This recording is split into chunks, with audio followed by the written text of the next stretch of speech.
Thank you, Mr. Chairman. Ambassador Ryan, after 9/11, did you order an after-action report to determine how and in what circumstances the hijackers got into this country?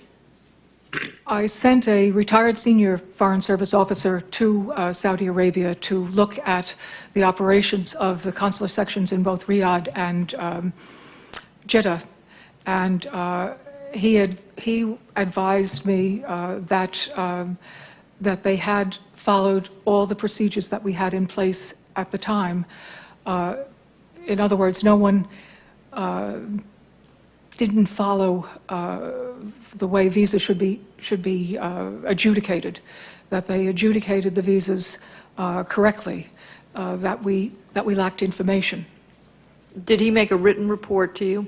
Yes, I believe he did. I think he made a written report, which should be available to the Commission. Thank you.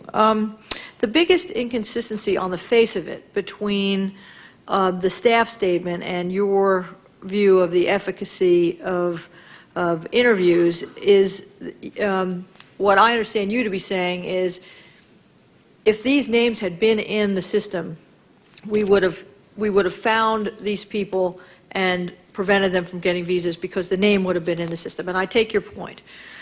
But then the question is, would you have found out anything had you interviewed them? Now, I thought you said that you did not think an interview of the sort that is contemplated in the visa process would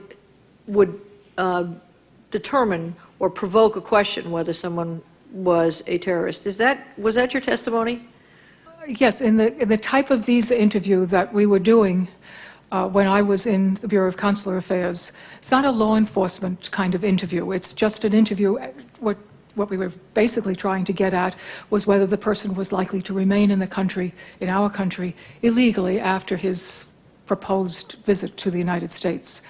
If you're doing 200 interviews a day, you can't spend a lot of time in an interview. And what you ask is where are they going to go and whom do they know and, you know, why they want to go.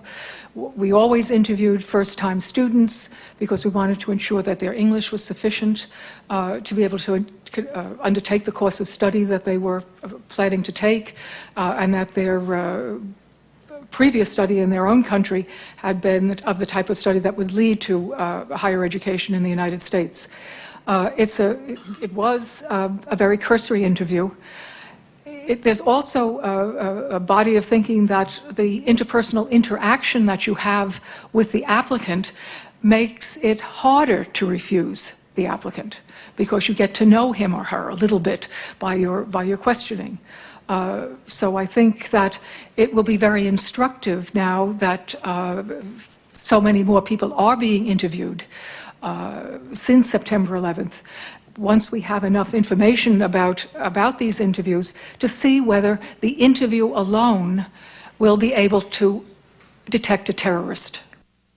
Can you imagine an interview process which would have efficacy in preventing terrorists from entering the country?